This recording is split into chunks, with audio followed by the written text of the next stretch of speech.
આજે આપણે બનાસકાંઠાની પાવન ધરતી પર આવેલા છે મોદી કાકો, એટલે એમને મળવા માટે હું સ્પેશિયલી જઈ રહ્યો છું, પણ એવું તો શું થયું કે મોદી કાકો અમને મળ્યા જ નહીં. તો જોઈએ સરકારથી સવારમાં સવાર પડી ગઈ, સવારમાં આપણે આવી ગયા છે ગામમાં, કારણ કે આજે આવવાના છે મોદી કાકા આપણા બનાસકાંઠાની અંદર. પછી તો શું એમને મળવા માટે હું અને મારા બે રેડિયાળ ભાઈબંધ ડીગુ અને ઈતો કાકો થઈ જાય તૈયાર. અને મોદી કાકે મારા અને મારા બે રેડિયાળ ભાઈબંધો માટે સ્પેશિયલ બસ મેલી હતી, એટલે શું એમનું માન રાખવા માટે અમે બેસી ગયા બસની અંદર. વાહ ક્યા સીન હે.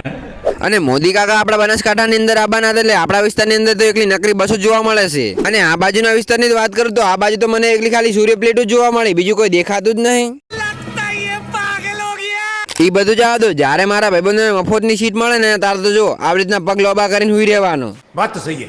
2 કલાકમાં બસમાં ધક્કા ખાઈને આપણે પહોંચી ગયા નોણી ગામે, કારણ કે વાયકન આબાદના છે મોદી કાકા. અને મોદી કાકાને જોવા માટે હું એકલો નતો આવ્યો, જો આટલી બધી સેના લઈને આવ્યો છું. આટલી બધી સેના ભાળી મારા 2 સેનાપતિ તો ખોવાઈ ગયા છે, ખબર નહીં ક્યાં જતા રહ્યા છે મને એકલો મિલીને. આજુબાજુ બધું જોઈ નાખ્યું પણ જે દેખાતા નહીં, લાગે આટલી બધી વસ્તી ભાળીને લાગે બી ગયા છે. भाई साहब कुछ ज्यादा नहीं हो गया ये? मतलब कुछ भी. ફાઇનલી મને મળી ગયા છે મારા 2 સેનાપતિ, પણ મેં એમને પૂછ્યું કે ક્યાં ખોવાઈ ગયા હતા. એ તો એમ કહેતા હતા કે ખાવાનું ગોતવા ગયા હતા. અને આ બાજુ વસ્તી જોઈને મને તો એવું લાગે છે આજે તો અમારા ભાગનો કોઈ વચ્ચે જ નહીં, લાગે ભૂખ્યું જવું પડશે ઘરે. પણ અમે એ પાકા છે હવના છેલ્લા કાઉન્ટરે જતા રહ્યા, કારણ કે અહીંયા તો કોઈ ભીડ જ નથી. પણ ખબર નહીં આ બાજુ ડીગુને શું ઉતાવળ આવી છે કે એકલો ખાવા માંડ્યો, અમને તો કોઈ પૂછતોય નહીં. એટલે ડીગી હીરો એમ કે રહ્યો કે ખાવાનું પતી જવાનું છે ને, એટલે ફટાફટ ખાઈને બીજી દિન લેતા આવું, એટલે ફટાફટ ખાઈ રહ્યો છે hero. Would like to take notes while I take totes of the marijuana.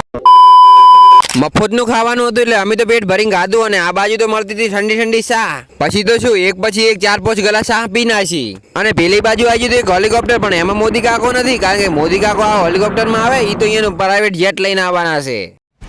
Thanks.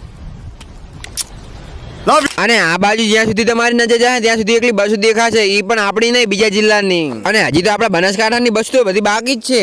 પછી આપણે આવી ગયા મોદી કાકાને જોવા માટે, જ્યાં મોદી કાકો સૌથી પહેલી વાર ઉતરશે, એટલે કે એરપોર્ટ જોડે. અને આ બાજુ તો એટલા બધા મોદી કાકાને જોવા માટે લોકો આવ્યા હતા ને કે જગ્યા જ નથી બોલો. અને આટલી બધી વસ્તીમાં મારા બે ભાઈબંધોને અલગ જ ઉભું રહેવાનું, કારણ કે वो अलग ही लेवल के बंदे थे. અને આ બાજુ આવી ગયા આપણા મોદી કાકો એનું પોતાનું વિમાન લઈને. મને કે તારે બેહવું હોય તો આવી જાય, પણ મૂકું ના ના. અહીંથી સભાગૃહ 3 કિલોમીટર છેટું હતું, એટલે અમે તો મોદી કાકાનો વધી જોઈ નાખ્યા ચિયો હેડ તો જાય. ફાઇનલી મીટિંગ થઈ ગઈ છે પૂરી ને હવે બધા પોતપોતાના ઘરે જવા માટે નીકળી ગયા છે. અને વાજી જ્યાં હોજ ના પહોંચ એટલે બધાને ઘર જવાની ઉતાવળ આવી ગઈ, એટલે બસની તો લાઈનો થઈ ગઈ હતી. અને મારી જેમ મોદી કાકાને મળવા માટે કોણ કોણ આવ્યું હતું કોમેન્ટ કરજો, અને જેટલા દૂરથી આવ્યા હતા એ પણ લખતા જાજો. અને હવે વાજે હતા રાતના 10, એટલે અમને લાગતી જોરદાર ભૂખ, એટલે હવે ફટાફટ ઘર પહોંચાડ તો સારું. મજાક છે કે આજ માટે આટલું જ. મળીએ આપણે કાલે એક નવા બ્લોગ સાથે.